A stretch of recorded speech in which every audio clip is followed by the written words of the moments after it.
This is the 2017 MEXT Special Training College Mathematics paper. Section 1, Number 1.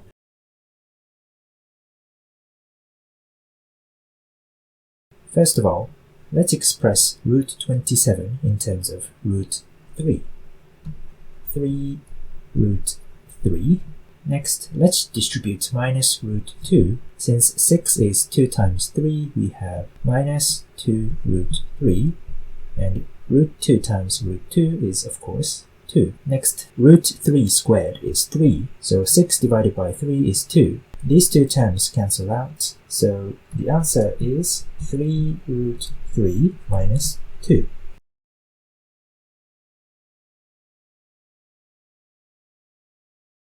Section 1, Number 2.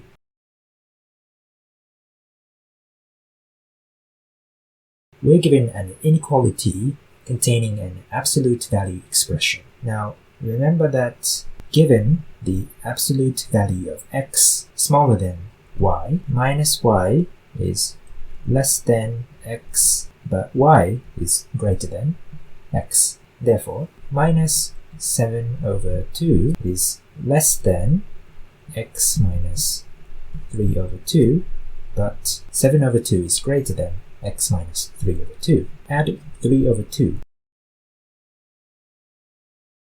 So this is the final answer, but you can also solve this question graphically. If you draw the graph of y equals x minus 3 over 2, it will look something like this, where the y-intercept is minus 3 over 2. But because x minus 3 over 2 is inside the absolute value signs, it cannot be below 0, so we have to flip it like this. So now the y-intercept is positive 3 over 2. Let's say that this horizontal line is y equals 7 over 2, and the inequality here says that we need to find the range of x where this graph is below this value of y, between here and here.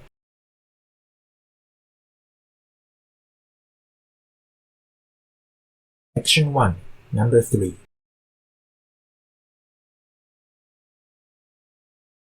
In order to factorize this quadratic equation, we're going to use the following formula. To use this formula, we have to be able to express everything in terms of a sum and a product. So let's think about the product because this is easier.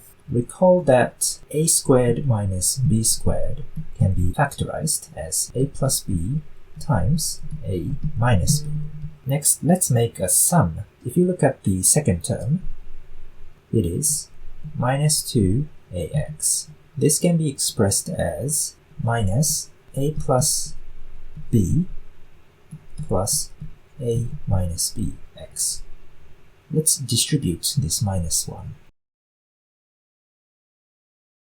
But right now, this product and this sum don't look similar to each other. So let's further modify the product so that it matches the expression in the sum. From each, let's take out minus 1. If you extract minus 1 from the first set of brackets, it becomes minus a minus b. Let's do the same with the second set of brackets. Extract minus 1, so it becomes positive, minus a plus b. So now we have alpha equals minus a minus b, and beta equals minus a plus b. So we can finally apply the formula above. X plus alpha is minus a minus b, and x plus beta is minus a plus b. X minus a minus b times x minus a plus b. This is the final answer.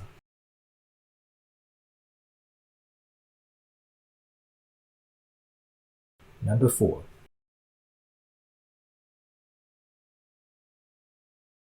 In the first part, we have to find largest among these three numbers. We're going to take advantage of the fact that 3, 9, and 27 are all multiples of 3.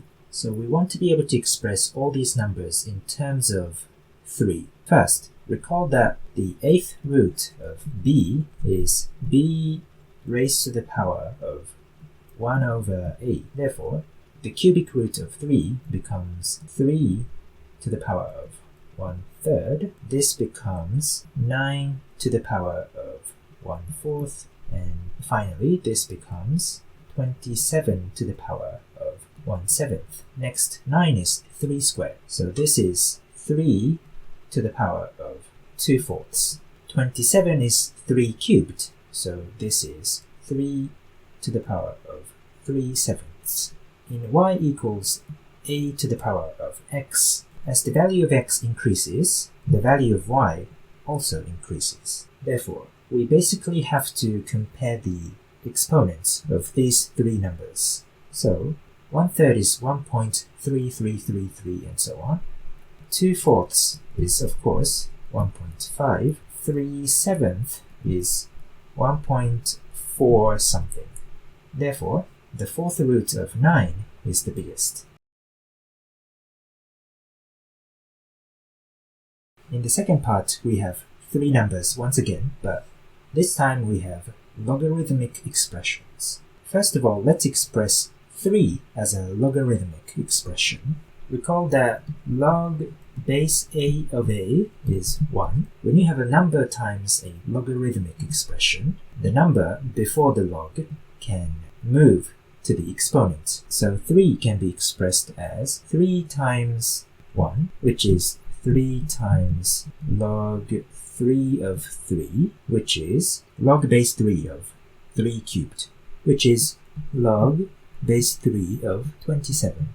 Next, using the second rule, we can transform this expression to log base 3 of 5 squared, which is log base 3 of 25. With the last number, we have to change the base from base 9 to base 3. So let's use the change of base rule. Given log base a of b, this can be transformed as log base c of b over log base c of a. And the new base c can be anything. So let's choose 3. So this becomes 3 times log base 3 of 5 over log base 3 of 9. Now, log base 3 of 9 is log base 3 of 3 squared, which is 2 times log base 3 of 3, which is 2 times 1, or just 2. Therefore, this is 3 over 2 times log base 3 of 5.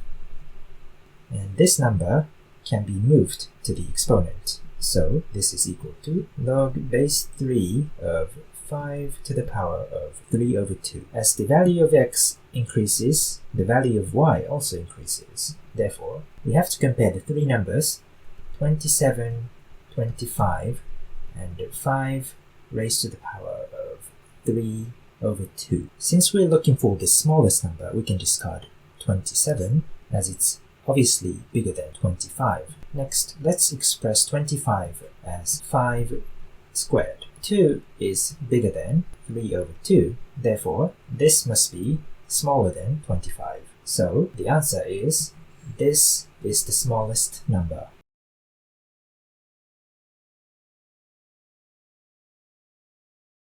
Section 1, number 5.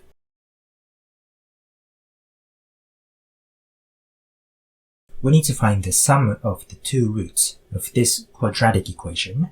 Recall that the sum of the two roots is equal to minus b over a, whereas the product of the two roots is equal to c over a, where a is the coefficient of the first term, b is the coefficient of the second term, and c is the constant term.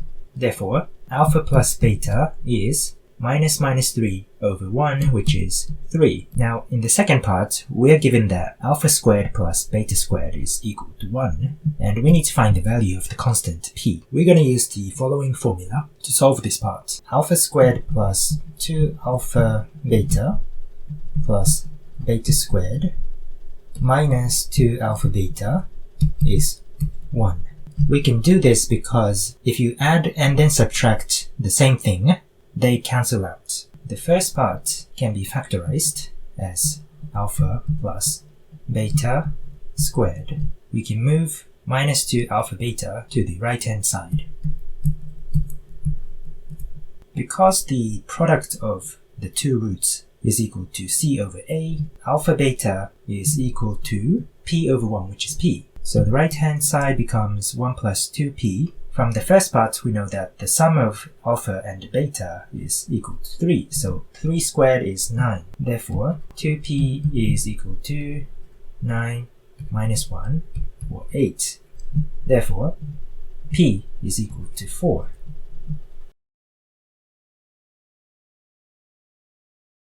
Section 1, number 6.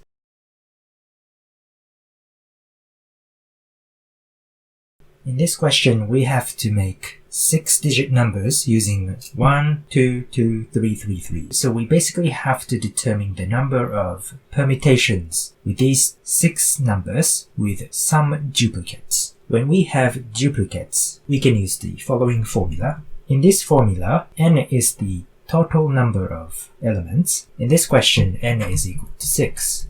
And p is the number of the first type of elements. So in this case, p is 1. Q is the number of the second type of elements. So we have 2 2's, so q is 2. Likewise, r is the number of the third type of elements. We have 3 3's, so r is 3. 6 factorial divided by 1 factorial, 2 factorial, 3 factorial. And this is equal to 60. So the answer is 60.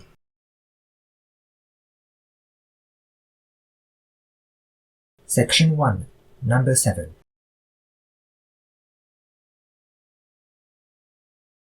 In this question, we have an arithmetic progression where the first term is minus 5, the last term is 28, and the common difference d is positive 3. Since we have the last term, let's use the following version of the formula for the sum of an arithmetic progression. So we have to find out the value of n, which is the total number of terms in this progression, which can be found by this formula here. The nth term is, of course, the last term, so 28. The first term is minus 5 plus n minus 1 times the common difference, 3. Solving this, n is equal to 12. So let's plug all these numbers into this first formula. The sum of 12 terms is 1/2 times 12 times minus 5 plus 28. This is equal to 138. And this is the final answer.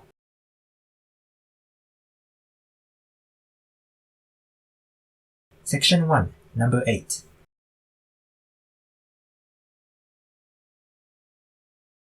In this question, we have 3 points in a 3-dimensional space, and there's a straight line that passes through all these points. And we need to determine the values of x and y. The equation of a straight line in a 3-dimensional space is given by the following formula. So first of all, let's find the equation of AB. Let's use large X instead of small x to avoid confusion. x1 is the x-coordinate of A, so 1 over x2 is the x-coordinate of B, which is 2, so 2 minus 1 equals large Y minus 3 over x minus 3 equals large Z minus the z-coordinate of A is minus 2, so plus 2 over 1 plus 2. So this can be rewritten as large x minus 1 equals large y minus 3 over x minus 3 equals large z plus 2 over 3. Next, let's find out the equation of AC. So next, it doesn't really matter which equation we use. Let's use AC for no particular reason. Because AC doesn't contain any information from B, let's try substituting the values of B into the equation for AC. So the x value of B is 2, so large X becomes 2. The y coordinate of B is x, so large Y becomes x. and the z coordinate of b is 1, so large z is replaced by 1. So this part becomes 1, and this becomes 3, so this whole fraction becomes 1 over 2. Let's do 2 times x minus 3 and 1 times minus 2. 2x minus 6 equals minus 2. Therefore, x is equal to 2. Next, 1 times 1 minus 1 and 2 times 1. Therefore, y is 3. And these are the answers for question 8.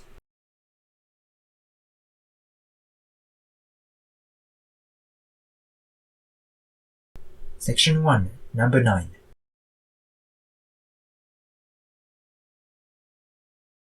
We have to find the derivative of f of x.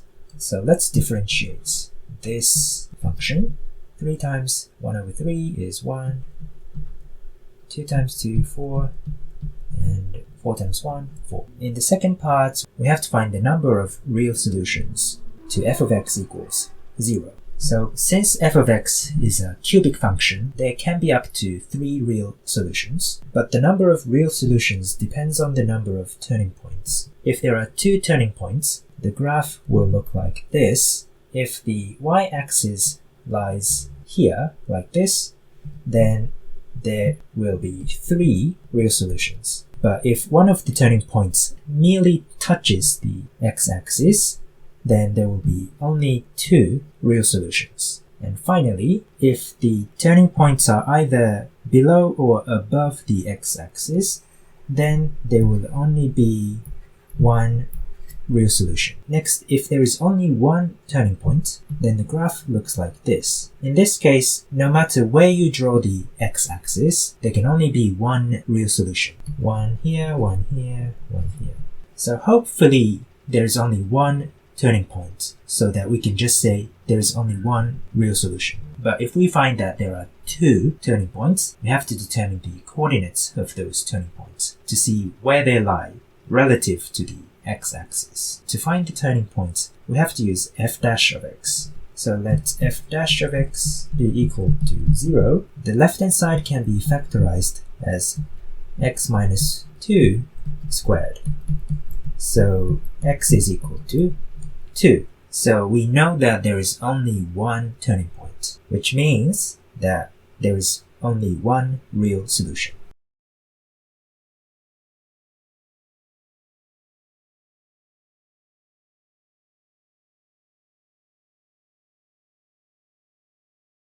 Section 2.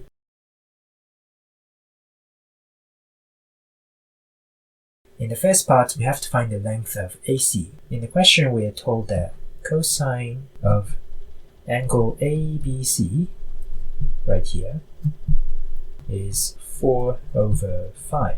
When we know the lengths of 2 sides and the angle between them, we can use the cosine rule to find the length of the remaining side. AC squared is 8 squared plus 10 squared minus 2 times 8 times 10 times cosine ABC, which is 4 over 5. And this becomes 36. So AC, because it's a length, is a positive number, so AC is 6. In part 2, we need to find the value of sine ABC. To find it, we can use this identity. Sine ABC squared is 1 minus 4 over 5 squared. 1 minus 16 over 25, which is 25 minus 16 over 25, 9 over 25. So sine ABC must be 3 over 5. And I chose the positive number because the angle ABC must be between 0 and 180. And in this range, sine is positive. In the third part, we have to find the angle BAC. which is right here. Again, because we know the three sides, we can use the sine rule to find the angle. Cosine BAC is 8 squared plus 6 squared minus 10 squared. 64 plus 36 is 100. So this becomes 0.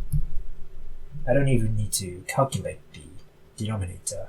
When cosine is 0, the angle must be 90 degrees. In the fourth part, we have to find the radius of the circumscribed circle of ABC, which is the circle that goes through all the vertices of ABC, like this. Because angle A is a right angle, we know that BC is the diameter of this circle. Therefore, the radius is 5. In the fifth part, we have to find the scalar product of vector AB and vector AM. Now recall the formula for the scalar product of two vectors. We already know the magnitude of the two vectors because AB is 8 and AM is the radius of the circle, so AM is 5. So we have to find the value of the cosine of the angle between the two vectors now. AM and BM are both the radius of the circle. The angle ABM and the angle BAM must be equal. Therefore, cosine BAM must also be 4 over 5. So 8 times 5 times 4 over 5, which is 32. This is the answer for part 5.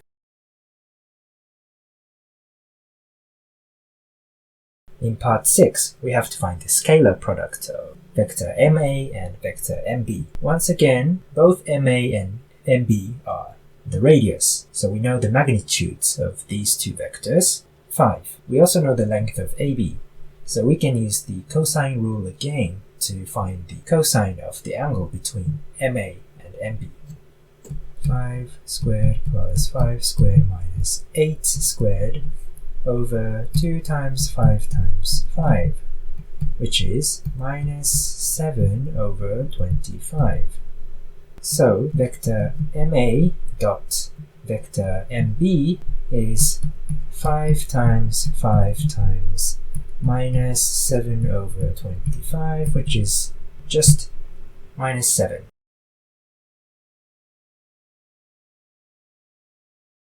Section 3.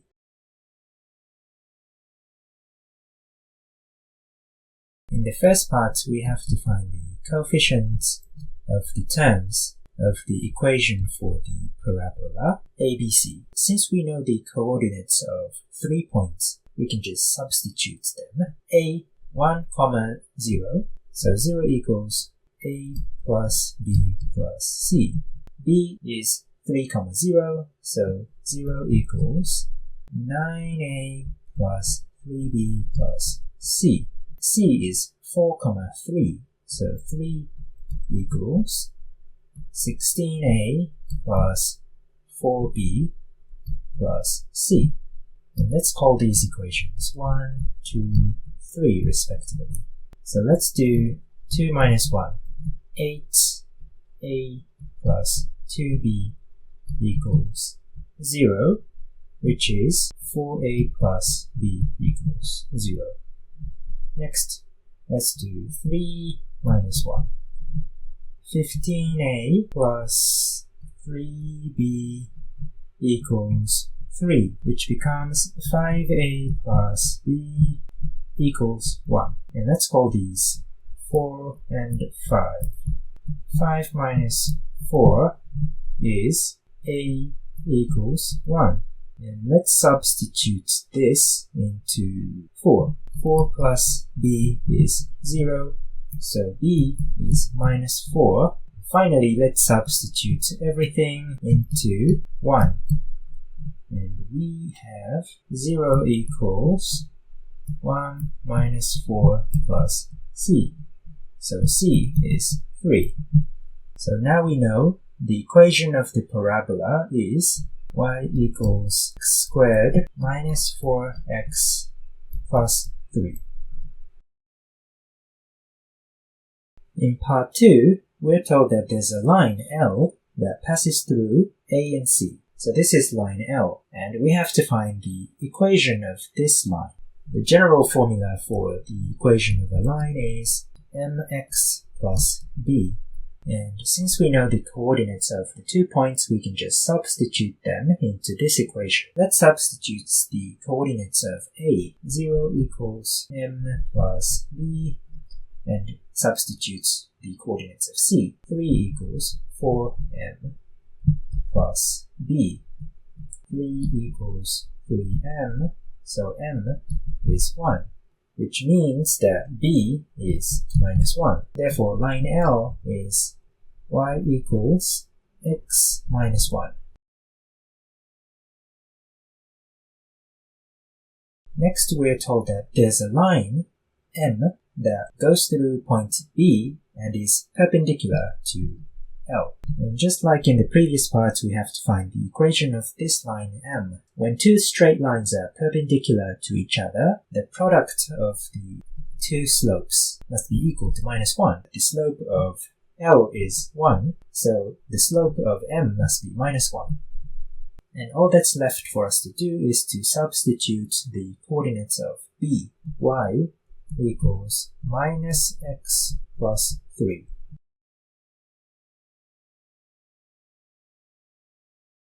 In part 4, we have to find the area of this triangle enclosed by L, M, and the x-axis. The length of the base is equal to AB, so 3 minus 2 is 2, so we have to find the height here. To do that, we have to find the coordinates of the intersection of L and M. So let the two equations be equal to each other. X coordinate is 2. Let's plug this into the first equation to find the y value. So the coordinate of the intersection here is 2, 1. Therefore, the height is 1. 1/2 times 2 times 1 is 1. Therefore, the area of this triangle is 1. This is the end of this exam paper.